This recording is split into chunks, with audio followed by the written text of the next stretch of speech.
It's Sunday morning on CBS, and here again is Jane Pauley. That's actor Andrew McCarthy winning Molly Ringwald's heart in the romantic final scene of the 1986 teen classic, Pretty in Pink. He's gone through a lot of changes since then, as he tells our Jim Axelrod.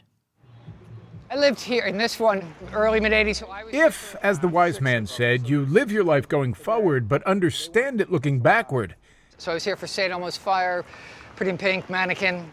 then Andrew McCarthy is understanding a lot more about his life these days. You don't lie, do you? I don't have to lie. The actor, who starred in a string of 80s movies, is out with a book published by Simon & Schuster Australia, part of Viacom CBS, examining the years this charter member of the Brat Pack was just getting started. I wanted to take you home, but they wouldn't let me. Hitting it big on the West Coast, I literally found my mattress right there across the street on the corner when I moved in, and I just dragged it upstairs. while still living the life of a starving artist in Greenwich Village. Overnight, he was walking the red carpet and not always handling things very well, like at the premiere of Pretty in Pink with co-star James Spader. Absolutely. I was completely drunk. It's my first premiere of a movie. My name comes up on the screen. I just got up and left and went to the bar across the street and got drunk. McCarthy, born 58 years ago in Westfield, New Jersey, was pulled to acting in high school. Next was NYU, where a teacher warned him to master his craft and not rely on charisma.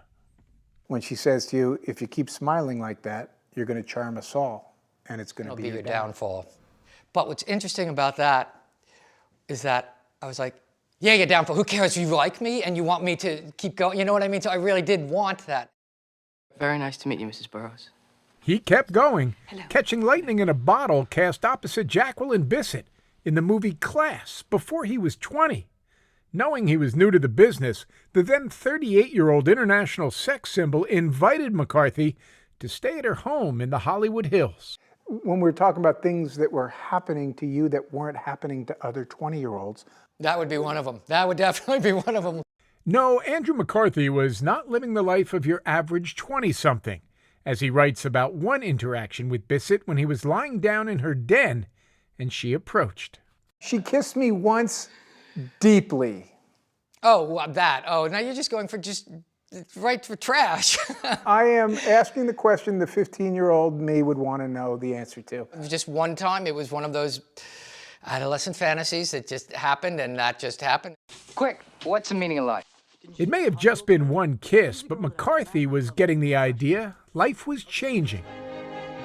2 years later, when St. Elmo's Fire came out, he knew it for sure. If you were a New York actor, you were a New York actor. But the second the Brat Pack happened, that went out the window when I was a Brat Packer. An article in New York Magazine profiled a group of actors they called the Brat Pack. Judd Nelson, Emilio Estevez, Molly Ringwald, Ali Sheedy, among others. And it wasn't complimentary. This wasn't the Rat Pack. This No, wasn't this wasn't Sammy. cool dudes. This was a bunch of little punks who thought they were hot stuff. Airbrushed off the cover, Andrew McCarthy was making acquaintance with a feeling that's been with him when thinking about the Brat Pack for the last 35 years. Ambivalence. At first, when I saw the cover, I was like, wait, I'm in that picture. And then I read the article and went, thank God I'm not in that picture. From there, it was on to Pretty in Pink and the male lead, Blaine, opposite Molly Ringwald. We just got these glasses and... They weren't interested in me auditioning for the part because it was written for a square-jawed, hulking quarterback stud dude. And I read with Molly, and they went, okay, thank you. And when I walked out, Molly, turned to John Hughes and said, that's the guy. And John Hughes is like, that wimp? And he's like, no, he's sensitive, he's poetic. That's the kind of guy I'd fall for. That changed my life. Molly changed my life. Hi. It was all happening so quickly, too quickly, to feel that he'd earned it. The words of his teacher at NYU echoed painfully. I didn't know who I was yet. And so then suddenly stuff is coming at you. And so you either ride that or you recoil from it, or you kind of go, well, I'm faking it, or I'm fooling, His struggle played out under bright lights on about the biggest stage there is. At the 75th anniversary of Paramount Pictures in 1987, He was alongside Charlton Heston, Burt Lancaster, Olivia de Havilland, Jimmy Stewart. Gregory Peck. There's Andy over in the corner. And not thinking for even a split second that he belonged. And the publicist kept coming up, do you want to meet somebody? Do you want to? I said, well, I'd like to meet Jimmy Stewart. You know, I mean, who wouldn't want to meet? So they brought me over to Jimmy Stewart, and I said, Mr. Stewart, it's a pleasure to meet you, sir. And he went, well, my pleasure, Andrew. But I remember him looking right in my eye, and his sort of watery blue eyes, and I knew I was projecting at the time, this sort of disappointed and shame as he looked at me. And it was exactly what I felt about myself. And there's Tom Cruise in a bright red sweater, center third row, standing there like this in the photo. And I just go, wow. I just never was that guy. I could never in a million years been in that red sweater, standing in the third row. I'm not that person. I didn't ever want to be that person. In the years since, Andrew McCarthy has learned what kind of person he is. One happier behind the camera, directing TV shows like Orange is the New Black and The Blacklist. I always say directing is stressful and acting causes anxiety. I'd rather be under stress than feel anxiety from within. And I have every actor anxiety that there is, so when I see it in another actor, I'm able to disarm it quickly because I'm like, dude, I know. Which has finally left him ready to explore the journey he's taken over the last 4 decades. People over the years have said, would you want to write a book about the Brat Pack? And I was always like, no. I mean, before the sentence was done, I was like, no. And someone, again, recently mentioned, would you consider writing a book about the Brat Pack? And I went, huh, yeah. You know, you kind of want to be free of all this stuff. I mean, I'm no longer, you know, young. And so why keep running from my youth?